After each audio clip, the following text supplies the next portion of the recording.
Seminario de la fiesta, en México glorioso, falta un fundador, Hugo Arturo Cardoso, un 15 de agosto del año 2006, hoy cumple 10 años en el 2016, al 25 de mayo de 2016, académicas sesiones, han sido 86, varios expositores en la mesa atrás. ¿Qué más tenemos en relación a la fiesta? Escuchemos también al maestro Jorge Olvera, sí, en relación al tema. Adelante, por favor. Gracias. Pues buenas tardes a todos y pues gracias al maestro Hugo, a la maestra Elenita, pues la invitación ha sido totalmente festiva, ¿no?, para mí, y me da mucho gusto estar acompañando en este día a todos ustedes y a este seminario por, pues un poco por la constancia, ¿no?, en tanto trabajo. 10 años se dice muy rápido y la verdad es que sostener un seminario de investigación es durísimo. Bueno, pues los maestros saben perfectamente, y además por el tema de investigación que da para tantas cosas, toda la transdisciplina, todas las ideas genéricas, textuales, intermediales, todos los análisis de cultura, etcétera, pueden pasar fácilmente por las representaciones de la fiesta y por la fiesta misma. Yo voy a cambiar un poquito, pero solo un poco, las líneas de las que han hablado mis colegas que me han antecedido, por mi formación, porque yo soy de letras, historiador. Sin embargo, sí, varias de las cosas que he escuchado aquí me recuerdan, por ejemplo, esto que decía Jorge Portilla en la fenomenología del relajo, que ya el propio título del libro es bastante, está hecho en clave irónica, ¿no?, y por lo tanto en una festividad discursiva. Y decía que el relajo es una pequeña revolución privada.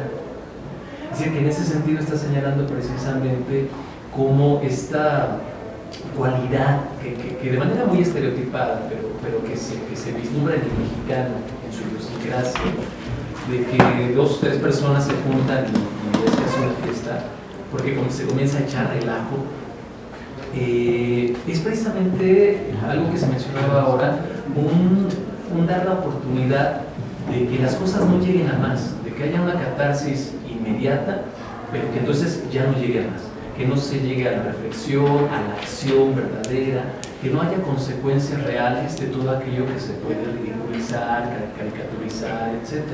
En nuestros días, por ejemplo, me parece que uno de los elementos festivos en los medios masivos más visible y que tiene una función política más importante es precisamente la caricatura política, que casi toda ella es precisamente una forma de sátira. Entonces hay géneros textuales como la sátira, la parodia y recursos retóricos como la ironía, que su origen y su finalidad última es precisamente hacer un señalamiento en el sentido de todo aquello que se puede caricaturizar y ridiculizar, pero para efectos de provocar una reflexión. Por ejemplo, no sé, decía Sócrates, nada me place si no es al mismo tiempo la verdad.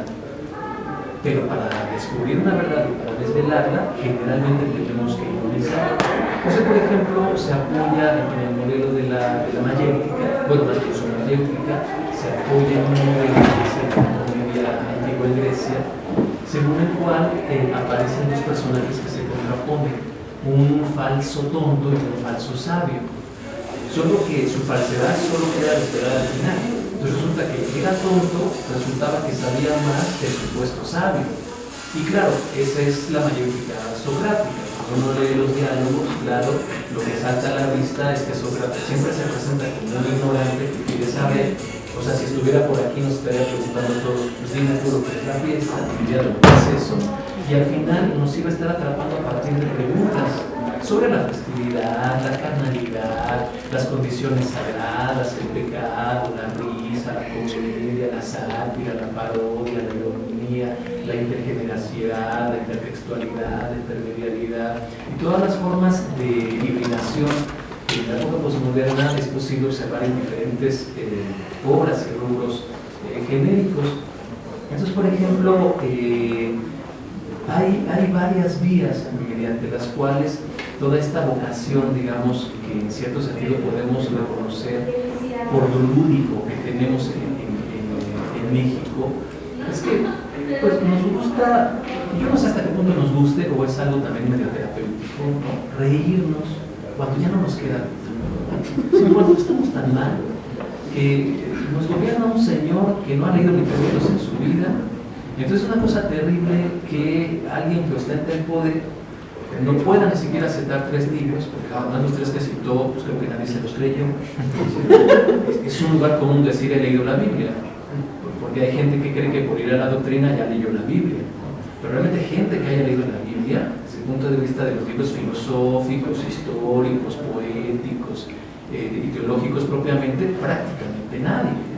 Ahora, el asunto es que entonces el merengue que queda allí, y por eso es fácil de satirizar y de caricaturizar, es, bueno, pues entonces leer es una condicionante que nos impide llegar al poder.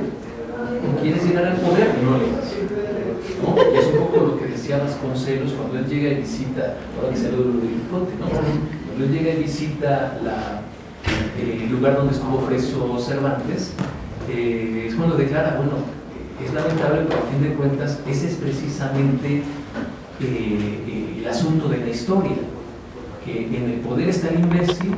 Hay una cuestión muy interesante porque después de todo la literatura puede hacer representaciones que son lúdicas, que son humorísticas, que mueven a risa, pero que pueden estar señalando verdades realmente durísimas, incómodas, que están denunciando incluso algo, ¿no?, de manera socrática.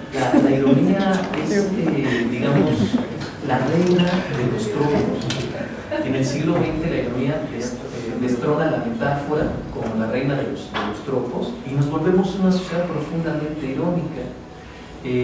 No sé si esto lo han notado, pero a fin de cuentas todo comienza a ser motivo de ironía. Se ironizan los géneros, se ironizan las obras, se ironizan los discursos y todo comienza a tener un sentido novedoso.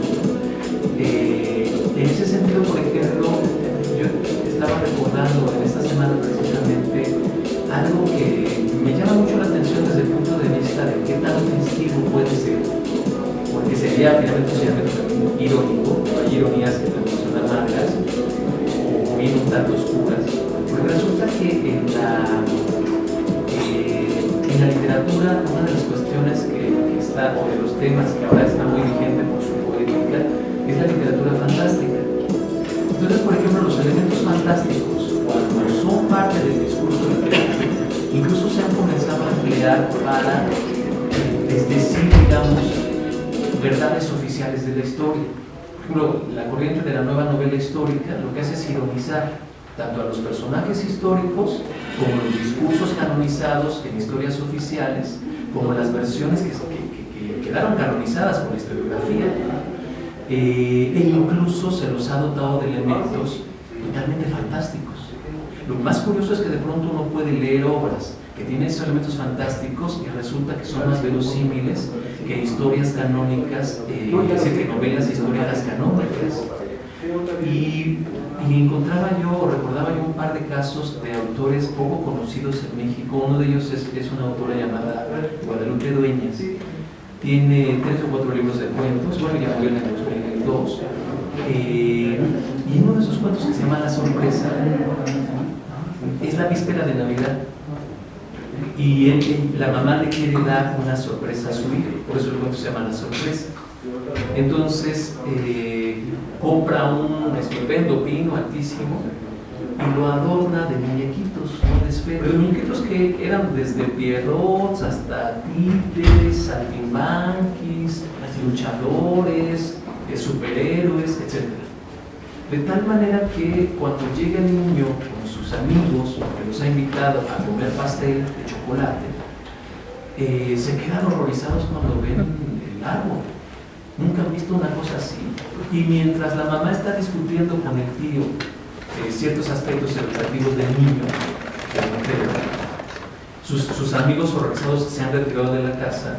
Mientras ellos están discutiendo, el niño comienza a gritarle desde la sala: mamá, los muñecos están riendo.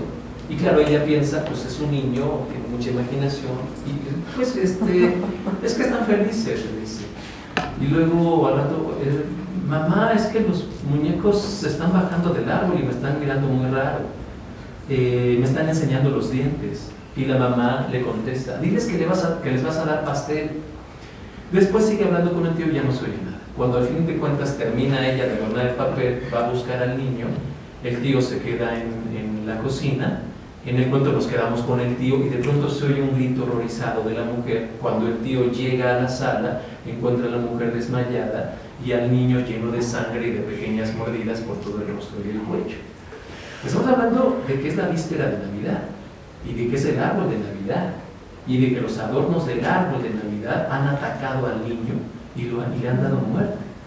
Es un poco como una idea, por supuesto, muy gótica, pero sin olvidar, de la literatura gótica, quiero decir, sin olvidar que precisamente todo lo que es fantástico y gótico en el arte y la literatura, particularmente en estética literaria, es una cualidad de transgresión, de trastocamiento del mundo canonizado que hoy nosotros conocemos, con sus paradigmas epistemológicos, morales, sociales, culturales, y que por eso llega a ser tan transgresora. La literatura fantástica es transgresora desde el punto de vista de que su correlato es un discurso profundamente erótico.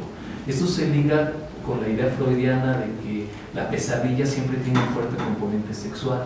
Entonces, en ese sentido, casi toda la literatura erótica es transgresora en el sentido de que violenta el paradigma de realidad, pero también violenta el paradigma moral por todas aquellas transgresiones que ubican sus relatos. De hecho, uno de los grandes teóricos de lo fantástico decía que la literatura fantástica desaparece a fines del siglo XIX porque surge el psicoanálisis. Entonces todos los temas terribles y transgresores, necrofilia, perversiones, etcétera, etcétera, ahora son tratados por el psicoanálisis. Lo que pasa es que el psicoanálisis no tiene oportunidad tal vez de ser tan festivo como la literatura, ¿no? Que la literatura, como decía Jean-Paul Sartre, es voluntad de escándalo y por lo tanto tiene una fuertísima vocación de transgresión, pues discursiva, temática, tonal, el ánimo textual, la coloración emocional del texto literario, etc. Lo que llega a ser fascinante en los estudios de literatura fantástica, por ejemplo, tiene que ver con el hecho de poder establecer en el contexto de producción de la obra de arte literaria toda esta posibilidad de estar transgrediendo el canon, porque sería en ese sentido un tipo de literatura que, tomando justamente la idea bakhtiniana, es el efecto que llamo la carnavalización. O sea, la literatura carnavaliza porque representa todas las formas en que se ha trastocado el orden establecido, el establishment moral, político, social y cultural.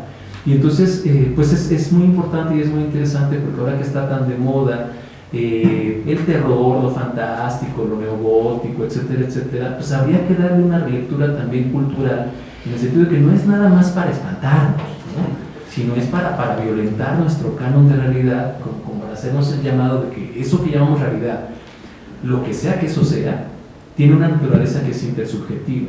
Y en esa intersubjetividad pues entran todas las posibilidades de transgresión que el discurso literario nunca desperdicia como oportunidad y casi siempre lo lleva a cabo. Entonces, pues es un poco como la fiesta de la literatura, la manera en que se escribe, el discurso mismo y la manera en que ironiza todo lo que hemos aprendido canónicamente, que es así porque así debe de ser. Pues muchas gracias, es la reflexión que yo puedo hacer ahora. Nuestro agradecimiento a la participación del doctor Jorge Olvera Vázquez.